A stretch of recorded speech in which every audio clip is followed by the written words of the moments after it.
Go ahead and introduce yourself. Okay, my name is Wayne Beane. Mm-hmm. I live in Cages Mountain, city limits. And today is January the 31st, 2013.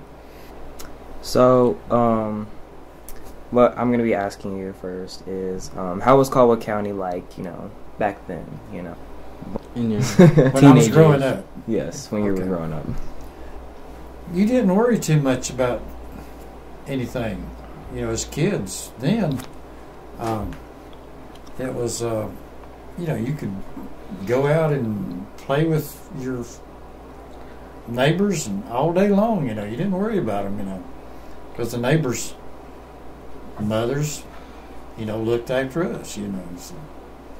Where today you don't want to turn your children out of your sight anymore, so you're afraid somebody's going to abduct them or do harm to them or something or other, So, but back then, though, it was pretty free, I could walk to my paternal grandparents. They lived about 1.5 miles from here, and we'd just get on the road and we'd walk down there, and we didn't worry about anybody picking us up or anything. And of course, there wasn't no cars back then, that many on the roads. But it was a lot freer than it is now. So. What are some dreams that you had when you were little? Getting 16, getting my driver's license, getting a car. I don't really remember anything that I dreamed about. I mean, you just think about, reaching 16. Is one thing when you're young, but that's about it. So, what kind of jobs did you have, or what was how the economy was back then in this area? I didn't. Well, I was young then. I didn't know anything about the economy. I didn't even know there was an economy. So really, just jobs. It was just Oh, we had jobs or chores at home. I didn't worry about a job or anything at that time. Because we had pigs and cows and chickens. And, we had a mule. My dad had a mule, and we farmed. Raised our own foodstuffs. We butchered hogs in the fall of the year. So we had meat during the winter. I was probably about 13 when I got my first paying job, and there was a guy over here that people used to have their cars washed on Friday afternoon or Saturday, going to church on Sunday, and I had a job of washing cars on Friday afternoons and Sundays, and I was about 13, I guess, at the time. That was my first paying job. My grandfather, I spent a lot of time at his place. He had a big farm, and working on his farm, doing things like that, and he would give me 25 cents for working all day. So. But that was a lot of money then, So things were just pretty smooth back then, really. Yeah. Wow, man, I should have been born back then. What were maybe some kind of struggles then that you might have saw your family face or that you faced? My dad worked in the furniture factories up in Lenore.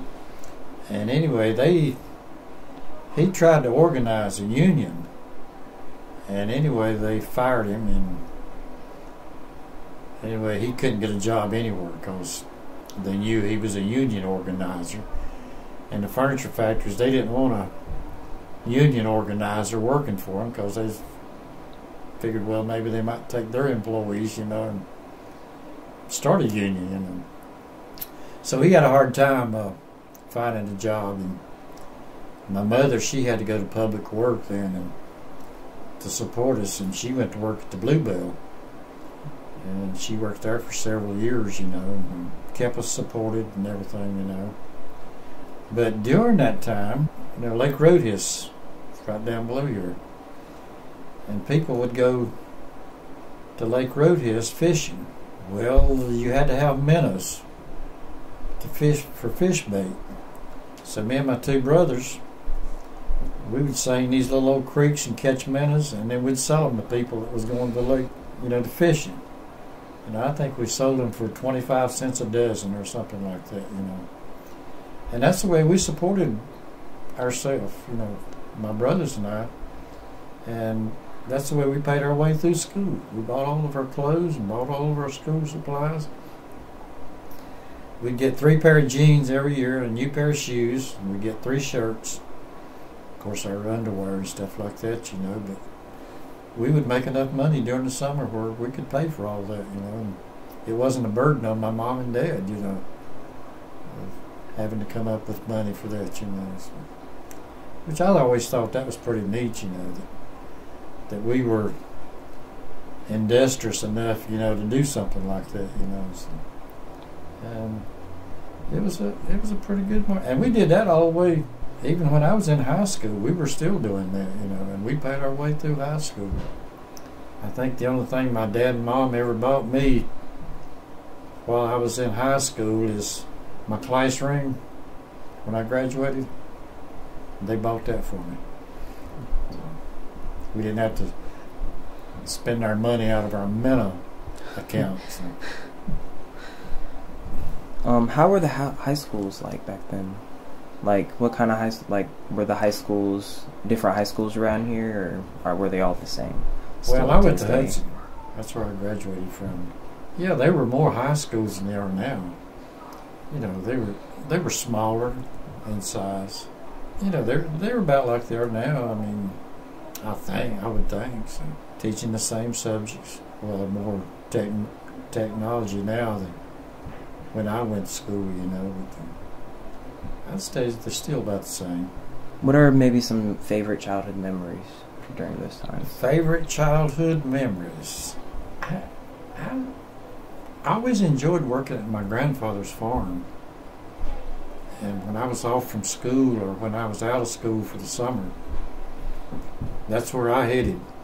Because I loved to stay with him and help him on the farm. I remember one time, it was Christmas time, and my dad said we were going Christmas Eve, we were going to my grandfather's for Christmas. And we got down there and we opened packages up and everything, and all my cousins and aunts and uncles, they were there that night. Then Dad said, there's one more present we have, and he rolled in a bicycle off of the back porch. And I thought, now, Santa Claus don't come till tomorrow. But he got this bicycle here the day before. So we got up the next morning. We didn't have any packages to open. This ain't right. Santa Claus don't come till the next morning, Christmas morning. Then I realized there wasn't no Santa Claus.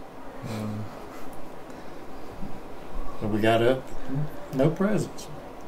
And then after I got married and my wife and I, we had children, we made them wait until Christmas morning to open packages. And we still do that today.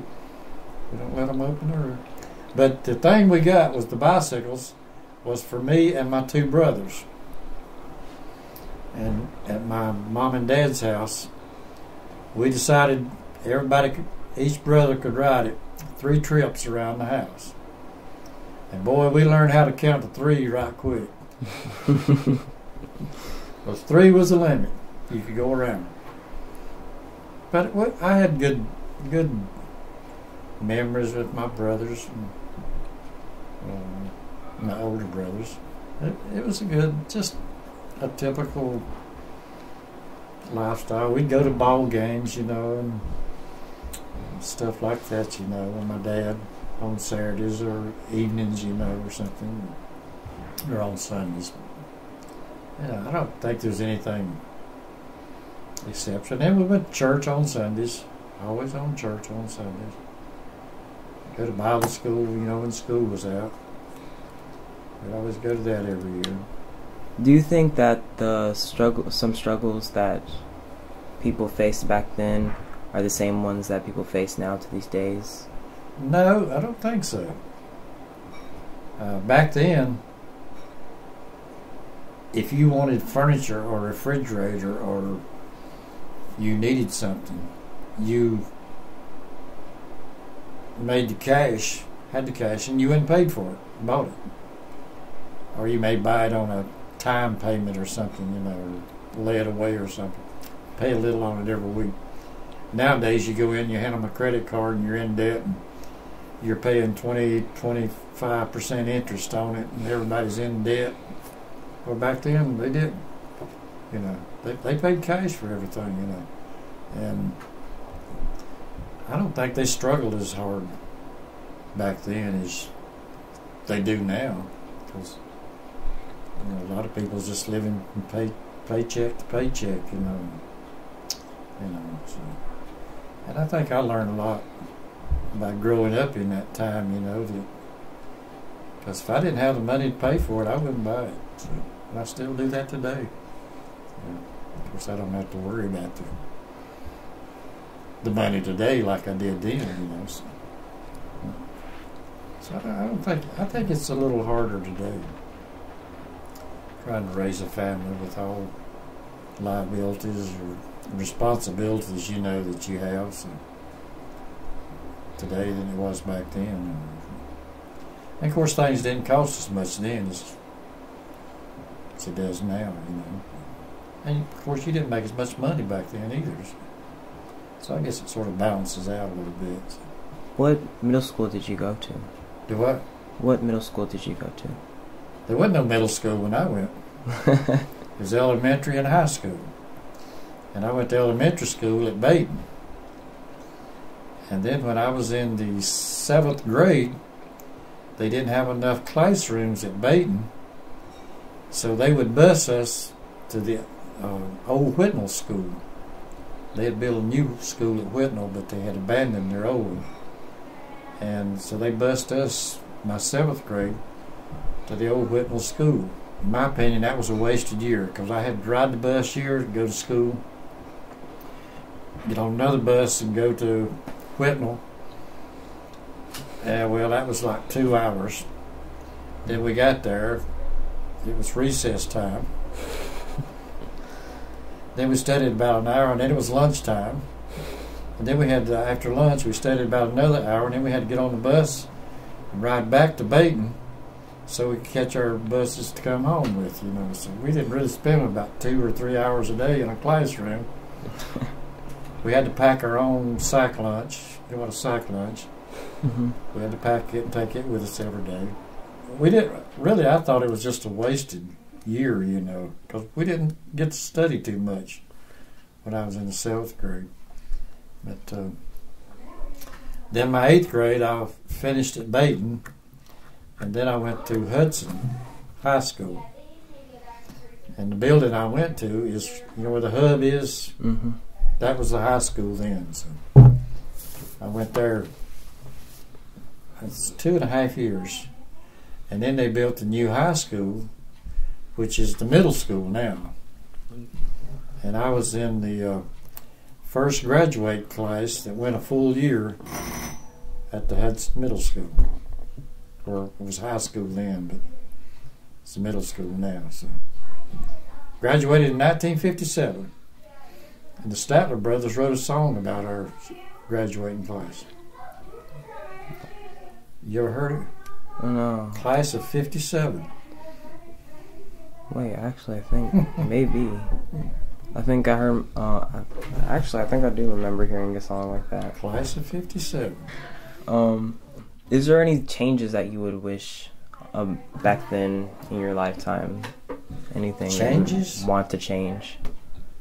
What kind of changes? I mean, just any. Just if you could change something. No, I don't. No, I don't think I'd have changed anything that I've done. You know, I don't think I'd change anything. Sierra wanted me to talk about with you Albert coin. The Albert coin. My grandfather was born in 1892, 2. And when he was about 4 years old, this guy gave him a half dime. It's a half dime. And anyway, my grandfather, his middle name was Albert. So he said, if anybody's ever named Albert in the family, I mean, who wants the Albert name? Then pass that coin on to him. So my middle name is Albert. So he gave me the coin, and I have it today. And it was, if I remember right, it's 1885 is date on the coin. So I've had it now for 20, let's see. My grandfather died in 1978, so I've had it, that's 35 years I've had it, I guess. But I only have one granddaughter. But her name's not Albert, so I don't know who I'm going to pass it on to. So.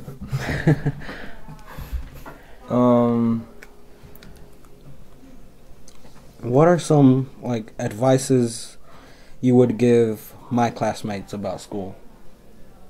Any advice? Just learn all you can, everything you can. Study hard. What was your career like? Your main thing you did? My career? Mm-hmm. I was in the textile business. Shortly after I had an older brother and I had a younger brother. So I'm the middle brother, or was the middle brother.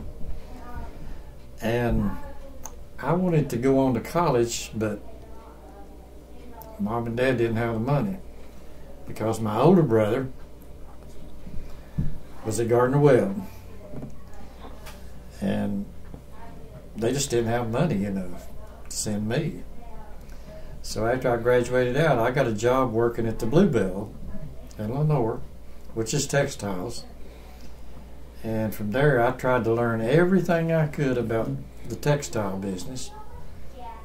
And I stayed there about 4 years, I guess. And I got a job opportunity to move to Gastonia.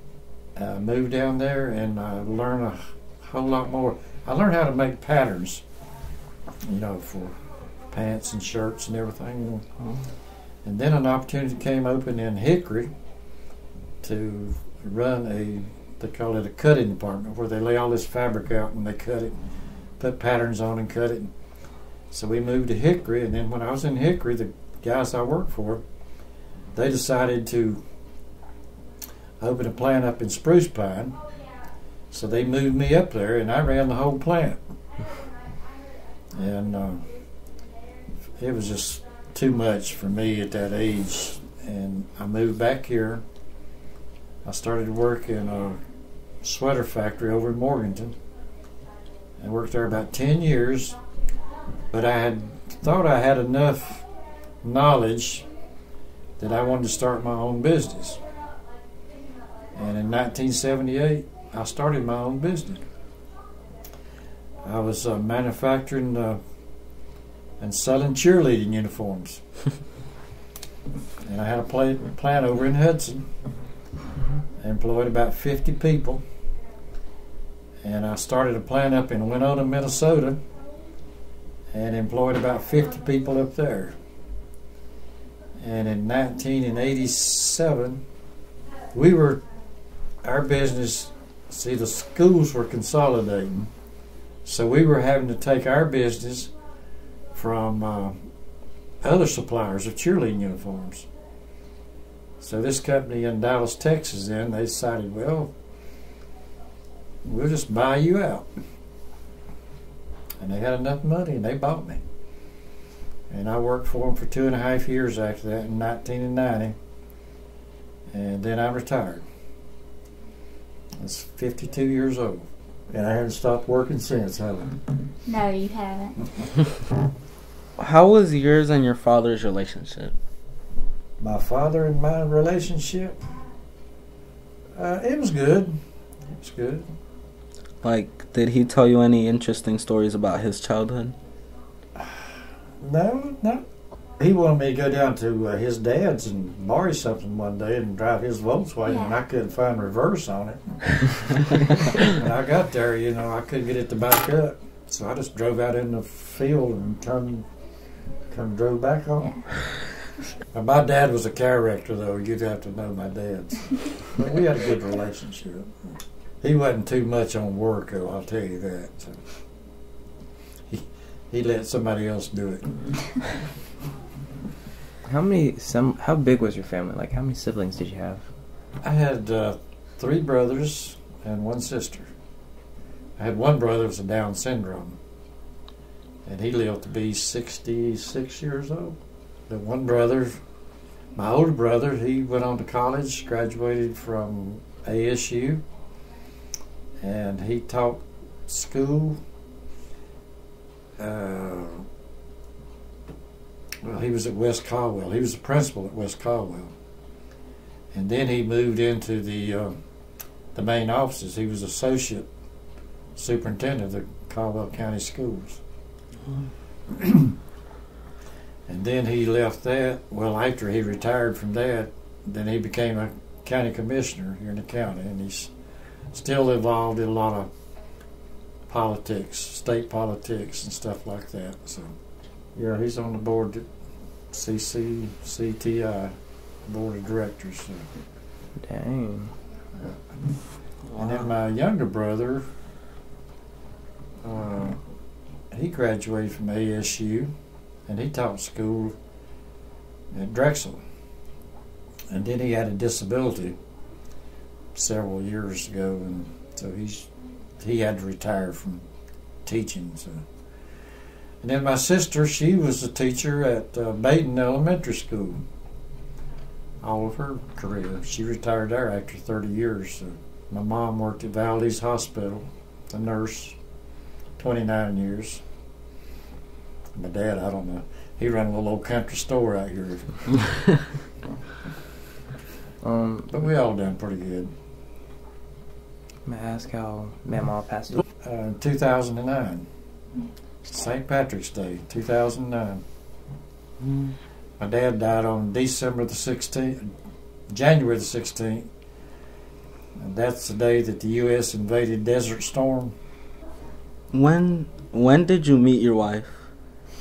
When did I meet my wife? 1955, I think. That's his question, by the way, not mine. How was, like, the first meeting? Like how was it like? She was dating a friend of mine. See, we were students at Hudson High School, and she was going to Collinsville High School, and she was dating this friend of mine, and so she asked my friend about getting a date for her cousin, and so anyway, my friend, he asked me if I would blind date with this girl, in Collinsville, which I did for several times, I guess. And then he quit dating my wife now. So I asked him, I said, well, if you quit dating her, you think it's all right if I could ask her for a date? So I called her up and asked her, and I did. We got a date. And that was, I think, in 1955. Is there, like, any places you would like to go, like a getaway? Like back then, was it like maybe sometimes when you just felt like you needed a break or something, or a place to really think? Where did you seem to go? You talking back when I was when you were young. growing up? I'd go to my grandfather's farm, and then my maternal grandparents lived over in Burke County, and I'd get to go over there, and I would get to stay all week over there because my mother and dad, they were working and they wouldn't come but every Sunday. So I'd get to stay a week over there, when I went over to Burke County. So.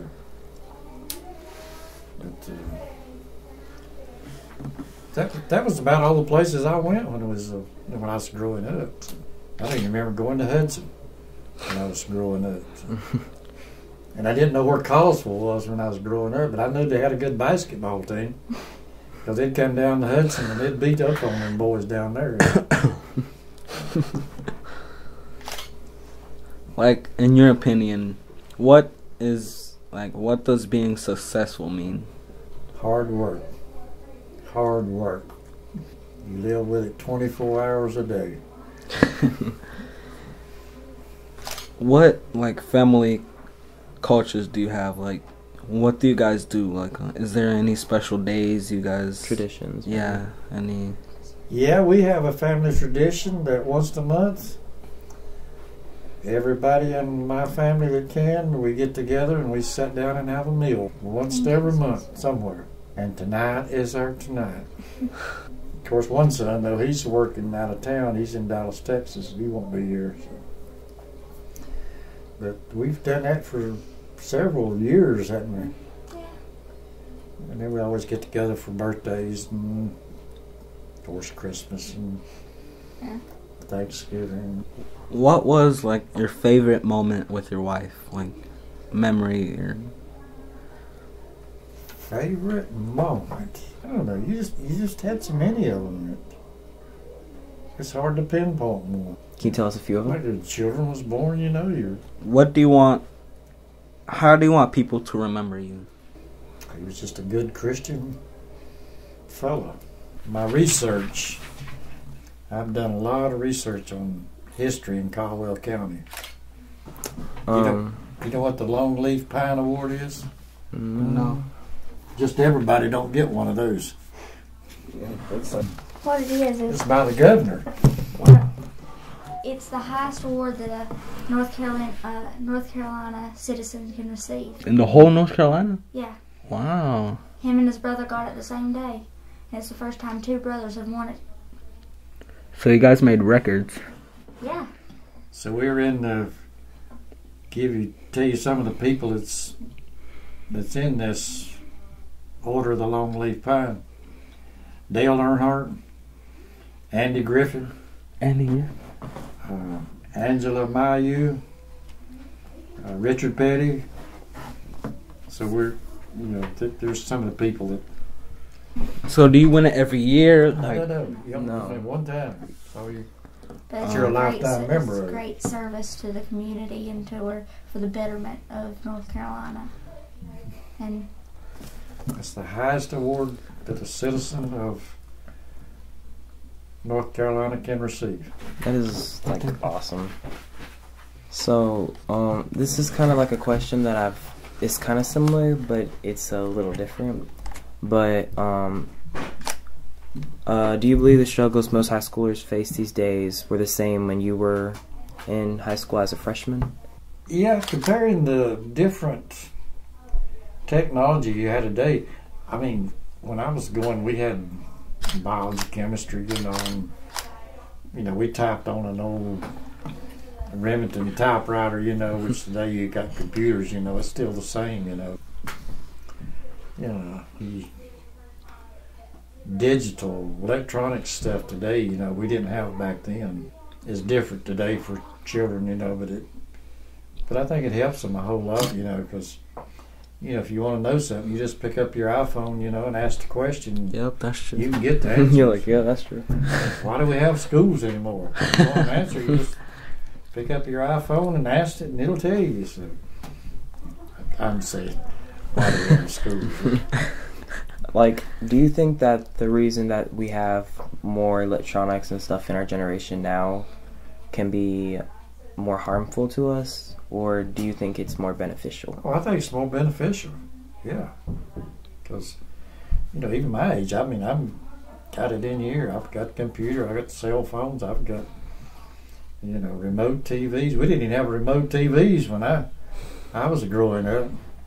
We had a little black and white TV about 12, 13 inches long, and if you want to change the channel, you had to get up out of the chair and walk all the way across there and turn the dial, Now you sit there with a remote.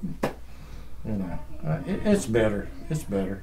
Yeah, it would be like, in my family, we'll be sitting there on the couch, where's the remote? For like 20 minutes, and I'm just like, why not get up and just change the channel? But yeah. For the last question, like, what is your favorite saying? Like, what is it? What What's my favorite saying? Like a yeah, quote. like where, a quote. Yeah. You know.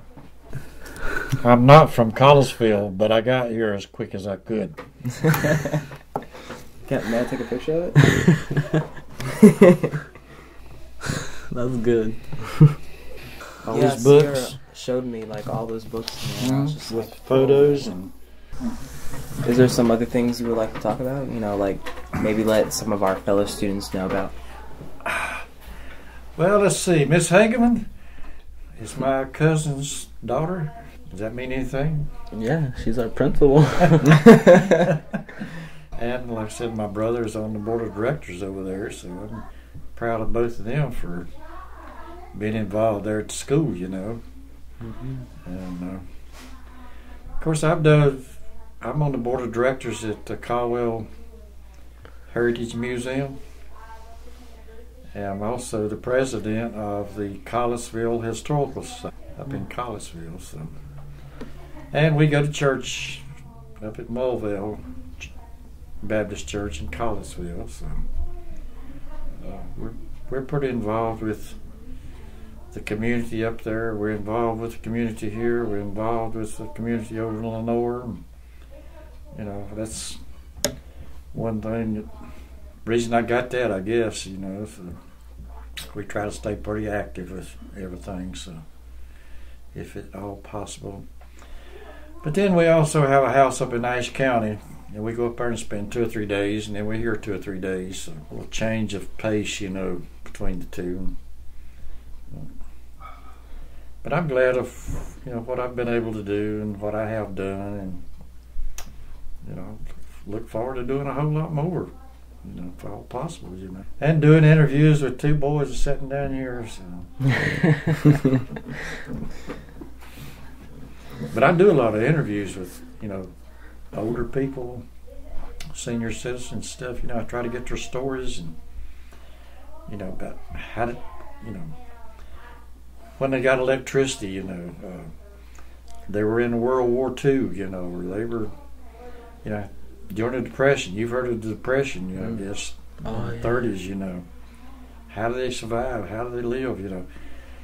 How did they, you know, Christmas plays at church, going to schools. I do all kinds of questions with them, you know. And then we print that up in our historical society. We print books, put those interviews in there.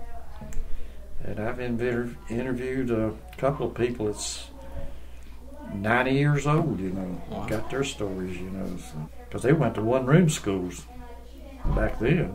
Oh, yeah. And you know, all the kids, same age, was in the same classroom, you know. So I mean, it was quite different from, you know, what we're doing, you know, so what I did and what you're doing now, you know. But I love doing the interviews. I love to talk to these people. I love to meet these people. And then another thing that I've done for the last 8 years is we go out and find abandoned cemeteries and document them. And we do the readings on the stones, names, birthdays, death dates, whatever's on there. And then the technology part of it is we do a GPS location on it.